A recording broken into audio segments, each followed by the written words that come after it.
Housing outlook కి స్వాగతం. నేను మీ Devi Prasad, property adviser and document writer. ఇల్లు, ఇంటి స్థలము, అపార్ట్మెంట్ ప్లాట్స్, అలాగే వెంచర్లో ప్లాట్లు కొనేటప్పుడు ముఖ్యంగా ఈ 5 విషయాలని సరిచూసుకోండి. ఒకటి పీడిఐ. పీడిఐ అంటే ప్రాపర్టీ డీప్ ఇన్సైట్, స్థిరాస్తిపై లోతైన వివరణ.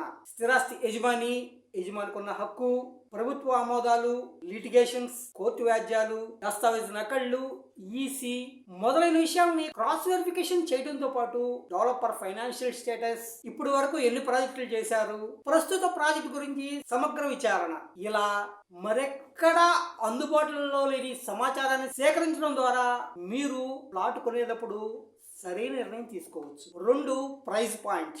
మీరు ప్లాట్ కొనే ప్రదేశంలో జరిగిన తాజా లావాదేవీలు అంటే రేటు ఎలా ఉన్నాయో తెలుసుకోండి. 3, అగ్రిమెంట్ డ్రాఫ్టింగ్. స్థిరాస్తి అమ్మకంలో భాగంగా అగ్రిమెంట్ లో షరతులు మరియు నిబంధనలను ముందు చూపుతో ఆలోచించి కంప్యూటర్ పై టైప్ చేయడం అనేది చాలా ముఖ్యమైనది. చాలా చోట్ల ముందుగానే తమకి అనుకూలంగా టైప్ చేసిన అగ్రిమెంట్ లో పేర్లు మార్చి ఇస్తుంటారు. ఈ విషయంలో మీరు జాగ్రత్త వహించాలి. 4, రిజిస్ట్రేషన్ దస్తావేజు. స్థిరాస్తి కొనుగోలుకు సంబంధించిన డాక్యుమెంట్లలో ఇది చాలా ముఖ్యమైనది.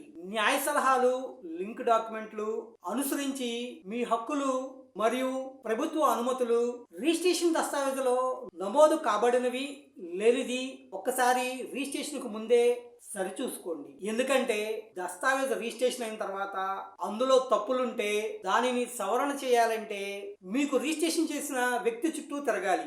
మరియు ఆ రిజిస్ట్రేషన్ దస్తావేజ్లో ఉన్న తప్పులను బట్టి పూర్తి రిజిస్ట్రేషన్ ఫీజు చెల్లించవలసి ఉంటుంది. కాబట్టి రిజిస్ట్రేషన్ ముందుగానే జాగ్రత్త వహించండి. 5వది మరియు చాలా ముఖ్యమైనది, consumer issues in real estate sector. అంటే రియల్ ఎస్టేట్ లో కొనుగోలుదారుల సమస్యలు, లీగాలిటీ మరియు అన్ని రకాల ప్రభుత్వ అనుమతులు ఉండి కూడా రియల్ ఎస్టేట్ రంగంలో కొనుగోలుదారులు 2 రకాల సమస్యలను ఎదుర్కొంటున్నారు. స్థిరాస్తి కొనుగోలుకు ముందు, స్థిరాస్తి కొనుగోలు తర్వాత.